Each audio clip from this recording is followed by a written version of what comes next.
Halo Bapak Ibu sekalian, kita kembali di dalam ibadah online kita. Biarlah sebelum kita menyanyikan pujian, biarlah Tuhan memberkati kita. Dan kita berdoa dulu. Bapa yang ada di dalam kerajaan sorga, kami memohon hikmat dan akal budi atau kuasa Roh Kudus Engkau bekerja di dalam pujian dan hati kami. Bukakan hati kami Tuhan, bukakan telinga kami untuk dapat mendengar kuasa Engkau yang begitu luar biasa. Biarlah kebaktian online ini bukan kebaktian biasa, tapi kebaktian membawa mujizat buat kehidupan kami. Di dalam nama Tuhan Yesus kami berdoa. Haleluya. Amin. Satu nama yang rindu ditinggikan di tempat ini, siapa namanya Bapak Ibu? Oh, kurang keras, siapa namanya Bapak Ibu? Yesus. Tepuk tangan satu kali lagi buat Tuhan Yesus.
Bapa yang ada dalam kerajaan sorga, kami sangat mengucapkan syukur jikalau hari ini kami dikumpulkan dengan satu hati untuk mendengarkan sesuatu yang terbaik dalam hidup kami.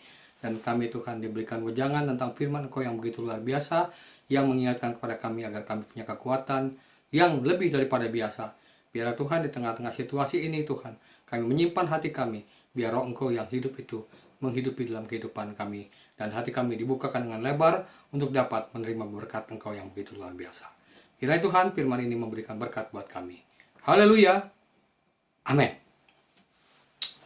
Nah Bapak Ibu sekalian, hari ini kita akan membahas bagaimana kita menghadapi krisis yang berkepanjangan itu. Dan bagaimana caranya agar krisis itu kita bisa menjawab secara bijak. Dan tentunya ada Tuhan di situ. Dan selama ini mungkin kita berpikir bahwa Tuhan itu tidak ada, atau memang Tuhan itu tidak sesuai dengan harapan. Biarlah tuh apa yang kita paparkan hari ini menjadi berkat buat kita hari ini. Yaitu saya akan beri judul Christ in Crisis. Damai sejahtera kutinggalkan bagimu, damai sejahteraku kuberikan kepadamu. Apapun yang kuberikan tidak seperti yang diberikan oleh dunia ini kepadamu. Jangan gelisah dan gentar hatimu. Itu yang dikatakan oleh Yesus Kristus untuk menghadapi krisis. Nah, kepanjangan daripada apa yang kita lihat di sini apa?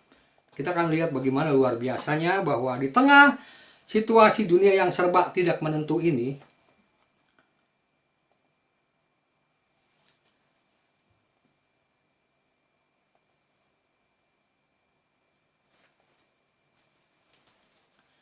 kini kita diperhadapkan dengan pandemi global yang melumpuhkan setiap sendi kehidupan kita.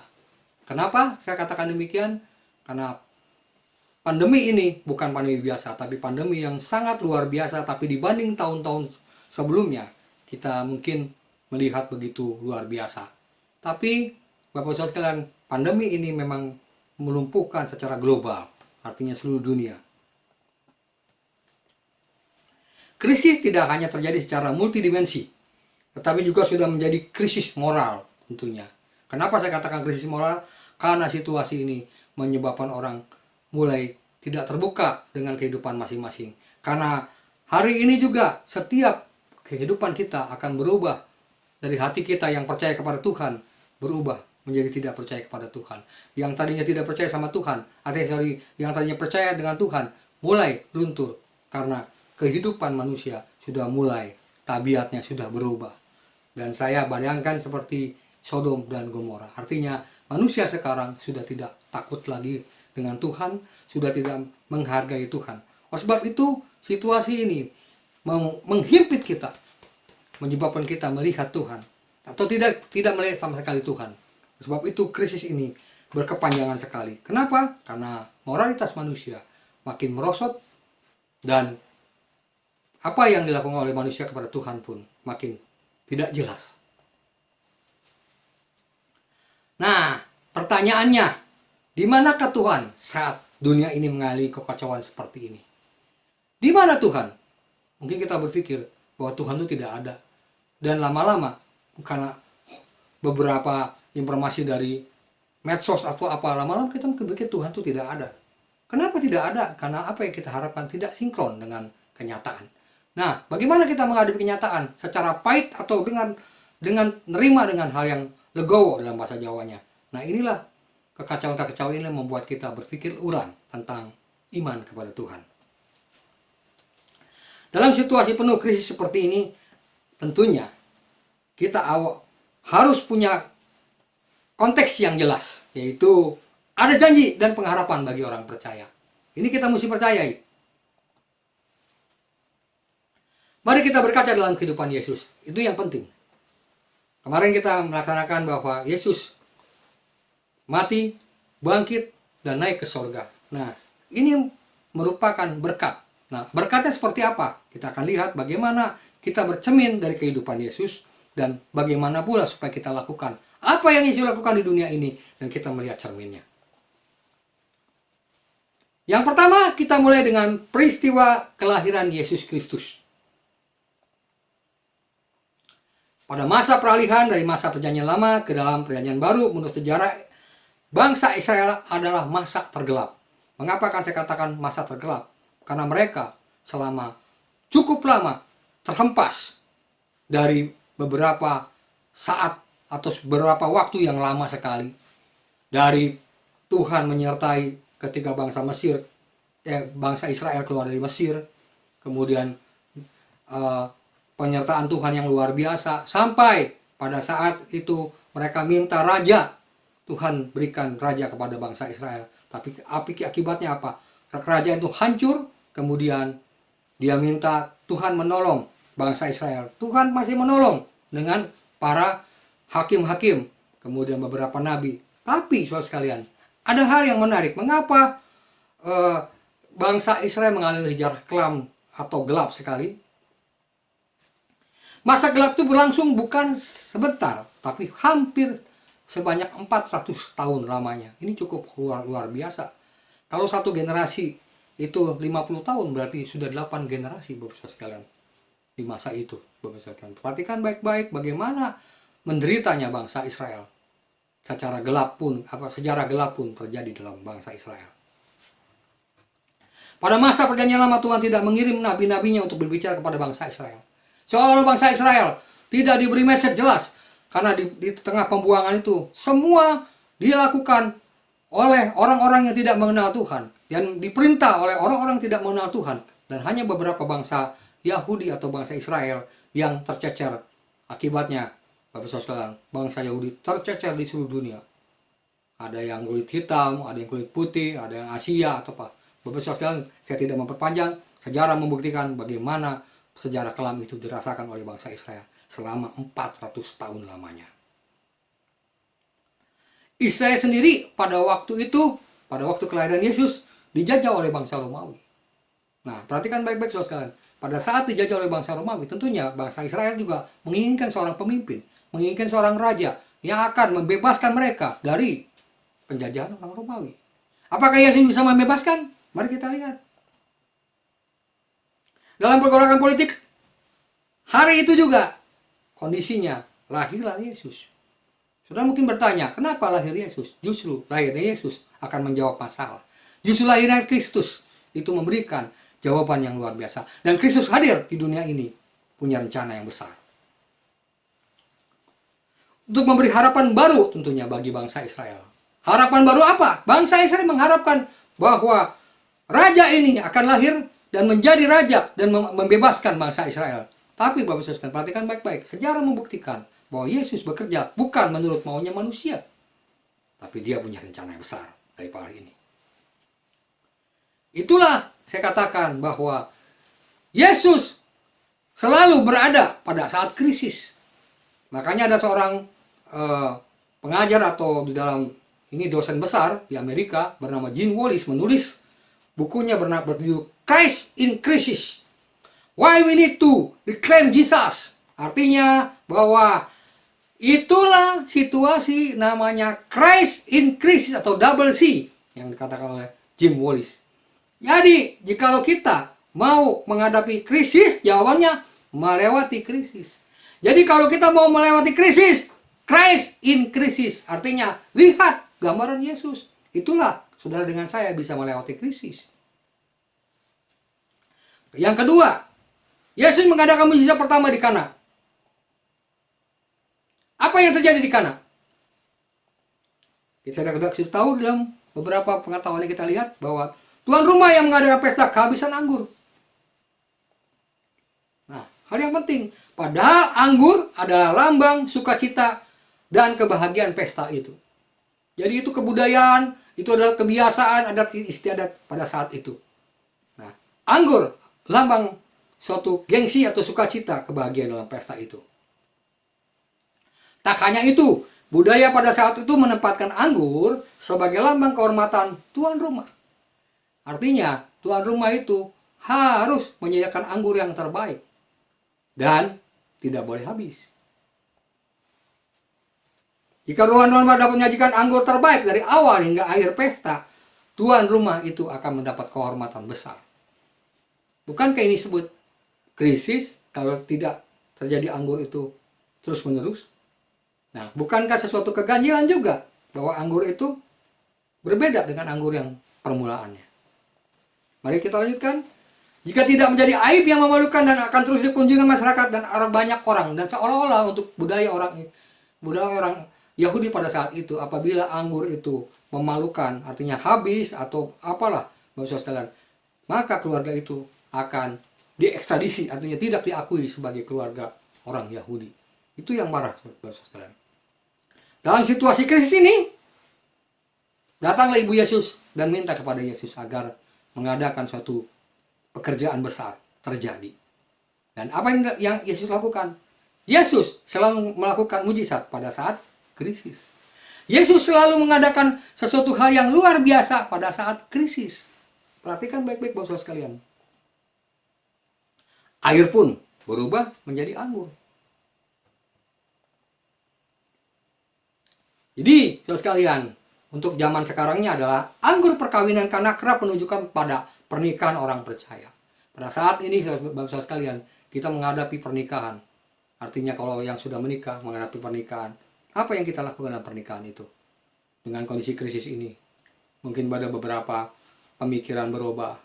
Tapi biasanya kita orang percaya kepada Tuhan, menikah itu menunjukkan di tempat yang luar biasa, yaitu di gereja, diberkati. Pertanyaannya, apakah sudah selesai? Tetapi kadang-kadang diakhiri dengan perceraian di sidang pengadilan. Kenapa, Bapak sekalian? Karena mengalami krisis hubungan. Saya gambarkan di sini ada dua artis terbesar di abad itu, yaitu yang pertama Cindy Crawford dan yang kedua adalah suaminya yang luar biasa itu. Nah, Bapak sekalian, kenapa dia begitu terkenal? Itu menunjukkan pasangan abad itu. Tapi apa yang terjadi, Bapak sekalian? Mereka mengakhiri. Kenapa mereka mengakhiri? Karena ada kekeringan. Karena tidak ada satu hal yang luar biasa. Kehidupannya biasa-biasa saja. Bapak sekalian perhatikan baik-baik. Inilah yang kita bisa lihat bahwa apa artinya jikalau peristiwa air menjadi anggur itu tidak ada artinya. Tapi mari perhatikan baik-baik. Situasi ini tepat buat kita hari ini. Jadi pernikahan antara Richard Gere dan Cindy Crawford berakhir. Karena kenapa? Anggurnya sudah habis. Artinya, apa yang menjadi kebenaran-kebenaran dalam hidupnya sudah habis. Apa yang menjadi sesuatu hubungan yang baik sudah habis. Mengapa? Karena krisis dimakan oleh keadaan situasi. Mereka masing-masing mengutamakan karir, mengutamakan uang, mengutamakan kehebatan mereka, mengutamakan keterkenalan mereka. Tapi itulah yang kita dapat, bahwa kita butuh anggur dari Tuhan Yesus. Kita butuh anggur yang di Kana itu. Mujizat itu pasti terjadi kalau kita mau. Inilah yang sering kita terjadi di sekeliling kita kan. Bahwa di tengah situasi ini, mungkin hubungan kita dengan anak, hubungan kita dengan istri, dengan suami, itu mengalami masalah besar. Mungkin hari ini juga kita harus atau merekalasi ulang apa yang selama ini kita ngerti tentang hubungan yang jelas. Jika pernikahan itu hambar, kering dan diambang kehancuran, maka firman Tuhan itu benar. Izinkan Yesus melakukan mujizat sekali lagi. Buat siapa? Buat saudara dengan saya. Izinkan Yesus melakukan peristiwa yang besar di dalam pelayanannya kepada kita hari ini juga, biar kita mendapat sesuatu yang luar biasa. Jika Yesus mengubah air menjadi anggur, maka Yesus pun bisa memulihkan pernikahan kita atau hubungan kita dengan anak, hubungan kita dengan teman, hubungan semuanya. Dialah menjadi anggur baru buat kehidupan kita. Itu yang kita lakukan. Nah, pertanyaannya, seberapa hebat kita, terkenal kita, artinya seberapa kita butuh Tuhan atau tidak? Kedua artis ini, dia merasa tidak butuh Tuhan. Ya, mereka akhirnya meninggalkan kehidupannya. Mereka akhirnya dengan hidup masing-masing. Tapi apa yang terjadi, Bapak sekalian? Kehidupan mereka masing-masing pun hambar dan kering. Kenapa saya katakan demikian? Karena mereka mengalami masa-masa yang begitu luar biasa. Karena kenapa, Bapak sekalian? Karena konsep hidupnya berubah. Tapi kalau kita mengerti firman Tuhan ini, maka kita akan berjalan sesuai dengan firman Tuhan yang jelas. Christ in crisis lah. Artinya, Kristus selalu berada pada saat situasi krisis. Pertanyaannya, kita butuh Kristus atau enggak? Kita butuh mujizat atau enggak? Kalau kita nggak butuh mujizat, kita lakukan. Pertanyaannya, saat itu, pada saat kita mengalami hal yang luar biasa, butuh Yesus atau tidak? Christ in crisis. Kristus selalu berada pada masa krisis. Ketiga adalah ketika murid-murid Yesus diperhadapkan dengan situasi krisis, mereka harus memberi makan 5.000 orang. Dalam Yohanes 6. Masalah utamanya adalah mungkin mereka tidak mempunyai uang untuk memberi roti sebanyak itu. Masalah selanjutnya adalah kalaupun mereka memiliki uang sebanyak itu, sebetulnya mereka kemana sih membeli roti sebanyak itu juga? Karena di saat itu Yesus berkhotbah di atas bukit. Yang datang 5.000 orang. Di atas bukit, nggak ada yang jualan. Di atas bukit mereka udah dari bawah ke atasnya begitu punya energi yang besar, rasa lapar dan lain-lain secara fisik. Nah, di sana pun tidak ada yang jualan, Bapak Saudara. Nah, itu yang menjadi masalah. 5.000 orang dalam kondisi lapar, sementara mereka tidak memiliki cukup roti sebanyak itu. Ini krisis, saya katakan. Namun, perhatikan baik-baik kembali lagi sekali lagi. Alkitab mencatat dengan jelas, di tangan Yesus dengan hanya 5 roti dan 2 ikan, lebih dari cukup untuk memberikan makan 5.000 orang. Apa yang kita lihat? Fenomena apa yang kita lihat? Kejadian apa yang kita lihat dari Alkitab ini? Memberikan suatu bukti bahwa di saat krisis, Yesus selalu ada. Pertanyaan lanjut, apakah di saat tidak krisis, Yesus tidak ada? Bukan Yesus tidak ada, tapi Yesus selalu berada, tapi tidak menampakkan diri. Nah, artinya apa, Bapak sekalian? Di saat krisis, kita butuh Tuhan kan? Nah, krisis itu menyebabkan Yesus hadir. Pada saat apa? Pada saat kita membutuhkan. Pada saat kita membutuhkan mujizat, membutuhkan situasi yang tidak bisa kita lewati, maka kita butuh mujizat dari Tuhan. Itulah Yesus datang. Ajaibnya, Bapak Saudara sekalian, ini kita dengar, ya enggak? Hanya dengan 5 roti dan 2 ikan, sisanya 12 keranjang. Ini luar biasa. Ini di luar akal sehat. Ini tidak mungkin terjadi. Nah, pertanyaannya, mungkin nggak di abad-abad sekarang masih terjadi? Percaya atau tidak? Itu masalahnya, Bapak Saudara sekalian. Nah, Bapak Saudara sekalian, bukankah untuk saat ini kita juga mengalami seperti ini? Di mana pandemi menghimpit kita. Kemudian pekerjaan kita mulai turun hasilnya. Kemudian kita tidak bisa berbuat apa-apa. Sehingga dalam gambar ini, semua roda perekonomian begitu hancur. Dan tidak bisa berbuat apa-apa. Inilah pengalaman atau situasi yang kita alami sekarang.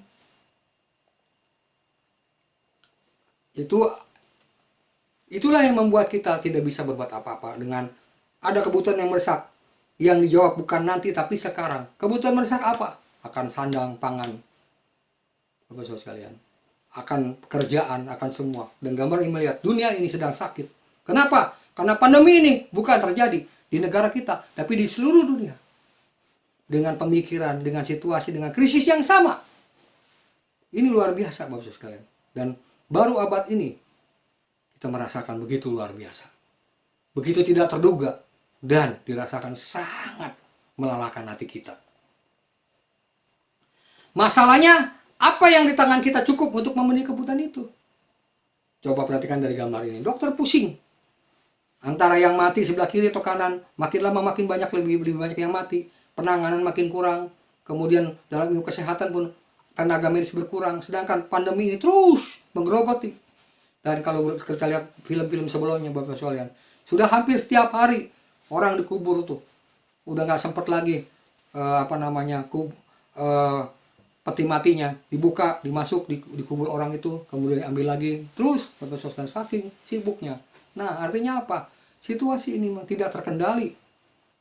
Masihkah kita percaya Tuhan? Masihkah kita ingat firman Tuhan ini? Dan saya mengajak kepada Bapak sekalian, kita lihat firman Tuhan ini.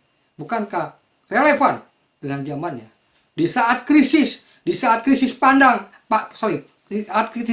makanan atau pangan, di saat krisis macam-macam, tiba-tiba kita butuh Tuhan. Nah, pertanyaannya, kita percaya sama Tuhan atau tidak? Nah, apakah firman Tuhan ini hidup? Apakah firman Tuhan ini hanya berita biasa? Ataukah firman Tuhan ini hanya cerita mujizat biasa? Tidak nyata? Mari kita lihat dengan luar biasa. Bukankah Tuhan ada, dan bukankah Tuhan selalu berada dalam hati kita? Bukankah Tuhan selalu berada mengatasi krisis ini? Pertanyaannya, kita percaya atau tidak? Itu aja masalahnya. Jika itu yang terjadi, artinya apa sebenarnya? Ingatlah bahwa ribuan tahun yang lalu Yesus telah melakukan keajaiban di tengah krisis seperti ini. Ini yang relevan, ini yang sangat begitu luar biasa. Jadi apa yang menyebabkan kita ketakutan, kekurangan uang, kekurangan kepercayaan, nggak ada yang jualan, atau nggak ada yang menolong kita? Hanya Dia yang bisa menolong kita. Hanya Dia. Mari kita buka Alkitab itu, kita baca dengan luar biasa. Ini berarti Yesus selalu muncul pada saat krisis. Dan pada saat krisis dia selalu menjawab masalah kita. Dan selalu ada jalan keluar. Selama ini kalau kita berpikir jalan keluar itu tidak ada, mari kita lihat slide ini dan firman-Nya. Memberikan berkat buat kita. Memberikan semangat bahwa sesungguhnya apa yang dicatat oleh Alkitab itu bukan Alkitab biasa, tapi Alkitab yang memberi hidup buat kita. Bukan catatan manusia biasa, tapi Allah yang mencatat dengan jelas bahwa terjadi mujizat yang luar biasa. Nah pertanyaannya, kita percaya atau tidak? Itu jadi masalah. Ya, saya katakan sekali lagi, itu Christ in crisis. Artinya selalu pada saat ada krisis, Yesus selalu berada tepat sasaran. Dia menjadi jawaban hidup kita. Sesungguhnya dalam hidup kita percaya kepada Tuhan, masih banyak mujizat yang terjadi dilakukan oleh Yesus. Contoh, yang buta bisa melihat. Apakah kita selalu percaya bahwa yang buta bisa melihat? Apakah kita bisa percaya bisa menyembuhkan yang buta bisa melihat? Itu pertanyaan di dalam kehidupan kita. Pertanyaannya adalah, percaya atau tidak? Kalau saudara percaya bahwa seperti Bartimeus, dia bertemu dengan Yesus, hanya berkata, aku bertemu dengan Yesus, namanya Yesus saja, saya sembuh, saya bisa melihat. Tentunya Yesus pun melihat motivasi kenapa dia mau melihatnya. Tapi ada kerjaan besar yang terjadi buat Yesus kepada Bartimeus ini. Maka Christ in crisis muncul. Yang lumpuh bisa berjalan. Bapak Saudara luar biasa. Ini apakah suatu cerita atau dongeng? Silakan Bapak Saudara. Mau menjadi suatu berkat atau menjadi cuma cerita biasa, silakan. Mari kita lihat. Ini firman Tuhan yang hidup, akan menghidupkan iman saudara, akan menghidupkan kenyataan saudara, dan akan menolak kenyataan-kenyataan yang selama ini didapat. Mengapa? Karena kita punya Kristus. Karena kita punya kenyataan bahwa Dia selalu menolong tepat pada waktunya. Yang lebih hebat lagi adalah grafiknya naik. Dari yang lumpuh berjalan, yang buta melihat, dan anak muda yang dinaim, yang sudah mati dapat dibangkitkan. Kristus sudah mengalahkan maut kan. Kristus Yesus sudah mengalahkan kuasa maut. Kalau cuma maut kematian, Dia yang punya hidup. Dia yang punya kehidupan. Hidup dan mati di tangan Tuhan. Itulah yang kita mesti lihat. Dan itu yang kita mesti percayai. Bahkan Lazarus yang sudah membusuk pun pada waktu dikubur sudah 4 hari lamanya dia datang kepada kubur itu dan memanggil, Lazarus, Lazarus, bangkitlah. Nah, seketika itu dengan kuasa pembicaraan yang luar biasa, bahasa Lazarus, Lazarus, bangkitlah, bangkit. Bukankah dia sudah mengalahkan kuasa kematian karena dia mati dan bangkit? Bapak Saudara sekalian perhatikan baik-baik. Mungkin ini suatu cerita yang ribuan tahun yang sudah berlalu. Tapi mari hari ini saya mau ajak. Kalau firman Tuhan ini tidak menjadi rema buat kita, nggak usah pakai. Tapi kalau firman Tuhan ini menjadi rema buat kita, mari kita imani dengan luar biasa. Cara Tuhan menolong itu berbeda. Cara Tuhan pun tidak sesuai dengan yang dia minta. Marta pada saat itu dia minta Yesus pada waktu Lazarus masih sakit. Dia minta supaya disembuhkan. Kalau bisa disembuhkan kan berbeda. Tapi bangsa sekalian, waktunya Tuhan, rencana Tuhan lebih agung daripada rencana manusia. Maunya manusia dengan rencana Tuhan kan beda. Setelah 4 hari, berarti semua orang berkumpul melihat bagaimana Yesus yang luar biasa. Bukan sekedar guru agama biasa. Bukan sekedar hanya guru biasa, tapi dialah guru sekaligus Tuhan. Itu yang saya mau sampaikan. Christ in crisis. Dia selalu ada krisis, pasti ada Yesus.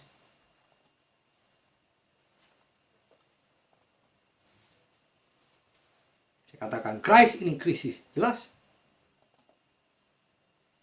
Sekalipun dunia sedang digoncang oleh pandemi corona yang begitu luar biasa hari ini. Mungkin keimanan kita mulai luntur. Mungkin pengertian kita tentang firman Tuhan mulai digeser oleh kenyataan. Tapi saya mau katakan sekali lagi. Bahwa Alkitab itu sudah ditulis. Kejadian itu sudah ditulis. Nah, buat orang-orang modern apa? Kita percaya. Kita mengimani dan kita melihat bahwa selalu ada krisis, rumusnya selalu ada Yesus. Pada saat krisis datang, selalu ada Yesus. Itu yang penting Bapak Saudara sekalian. Sesungguhnya, perhatikan baik-baik, Tuhan tidak tinggalkan kita. Mungkin kadang-kadang kita berpikir bahwa apa yang konsep kita pikirkan bahwa Tuhan pasti berada di kita. Tuhan pasti berada di kita pada saat kita minta pertolongannya. Tapi kelihatan pertolongannya tidak ada. Akhirnya kita mulai krisis iman. Udah mulai nggak percaya Tuhan. Dan sudah meninggalkan Tuhan. Padahal Tuhan itu sudah berada dalam kita. Pada saat krisis pun berada. Nah, pada saat dia jawab, bukan urusan kita. Dia akan mengadakan mujizat yang lebih besar daripada yang Alkitab catat. Yang lebih besar daripada pengertian kita tentang konsep teks Alkitab itu kepada kita. Dan dia akan keluar daripada kotak berpikir kita. Karena dia Tuhan. Karena dia adalah raja di atas segala raja. Karena IQ-nya dia melebihi daripada manusia. Karena manusia ada ciptaan Tuhan. Apa yang mencipta pasti melebihi daripada apa yang dicipta. Itu yang penting Bapak Saudara sekalian. Nah, siapakah diri kita? Kita adalah ciptaan Tuhan. Oleh sebab itu, mari kita melihat Tuhan, bukan melihat keadaan. Mari kita melihat bahwa Dia selalu tinggal bersama dengan kita. Yesus berada dalam krisis yang kita hadapi sekarang. Mari Bapak Saudara sekalian perhatikan baik-baik. Yesus berada di dalam krisis yang kita hadapi sekarang. Yesus bersama-sama dengan kita, terus mendampingi kita pada saat kita menghadapi krisis. Pada saat kita mengalami ketidakpercayaan, pada saat kita mengalami hal-hal keguncangan iman, tapi Yesus selalu berada dalam kehidupan kita. Ah, pertanyaannya, mau nggak kita mulai melihat Alkitab itu, kebenarannya? Maka mulailah kita berdoa kepada Tuhan, maka mulailah kita percaya kepada Tuhan, maka mulailah kita mempercayai Yesus dengan sepenuh hati. Maka mujizat itu pasti terjadi. Itulah yang saya bisa katakan bahwa Dia peduli dengan apa yang kita alami sekarang. Dia peduli, Dia mengerti segala persoalan hidup kita. Satu hal yang cuma Dia minta agar kita percaya sampai mujizat itu terjadi. Dia merasakan apa yang kita rasakan sekarang? Pasti.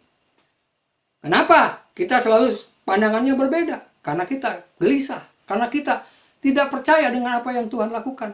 Karena kita mau mengatur Tuhan. Karena kita mungkin pengen berpikir sesuai dengan konsep kita. Itulah manusia. Itulah kemauan kita. Itulah kemauan duniawi kita.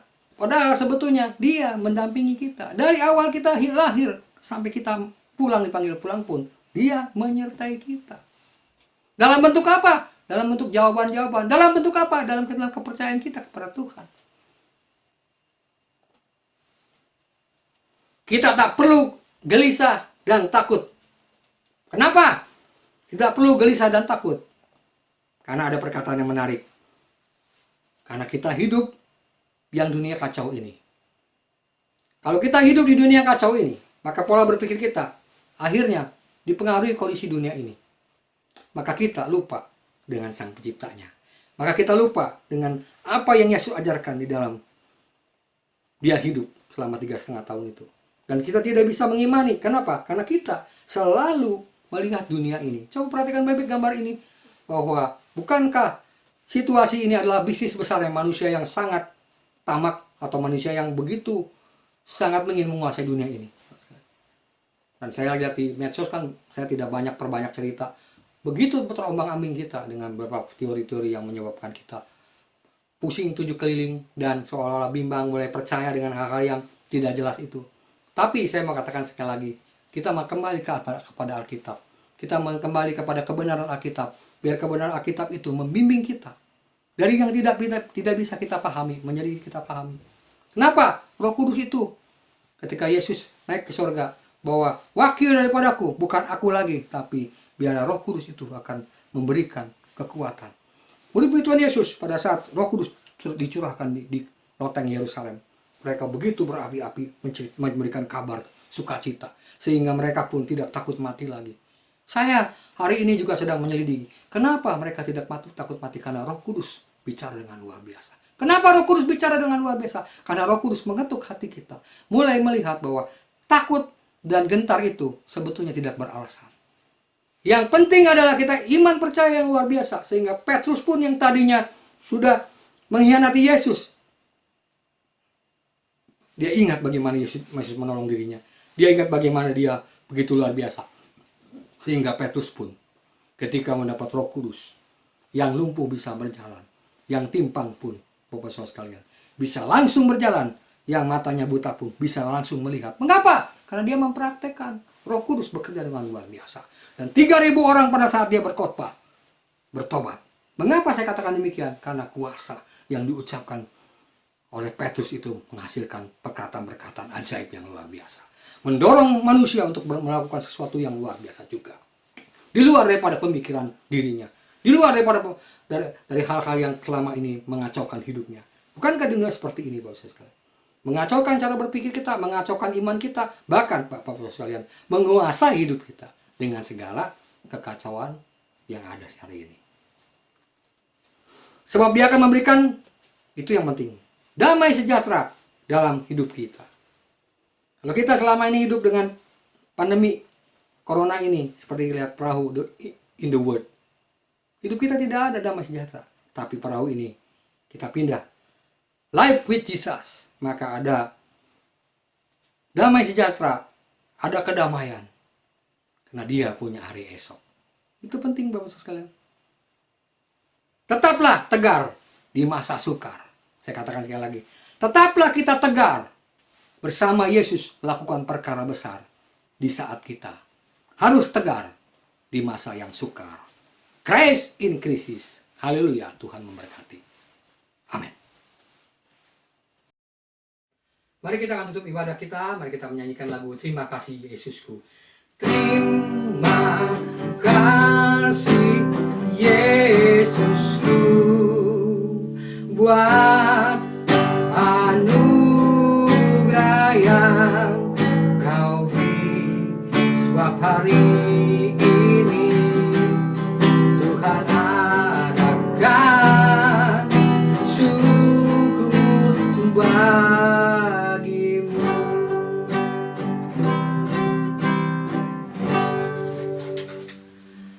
Saudara-saudara sekalian, diberkatilah ketika engkau berada di rumah masing-masing di tempat ini, ketika engkau mengikuti ibadah online ini. Hati engkau diberkati. Diberkatilah kandungan engkau. Diberkatilah bakul nasi engkau. Diberkatilah ladang engkau. Diberkatilah apa yang menjadi doa pribadi engkau. Dari hari ini sampai Tuhan datang yang kedua kali. Di dalam nama Tuhan Yesus sama-sama katakan, Amin.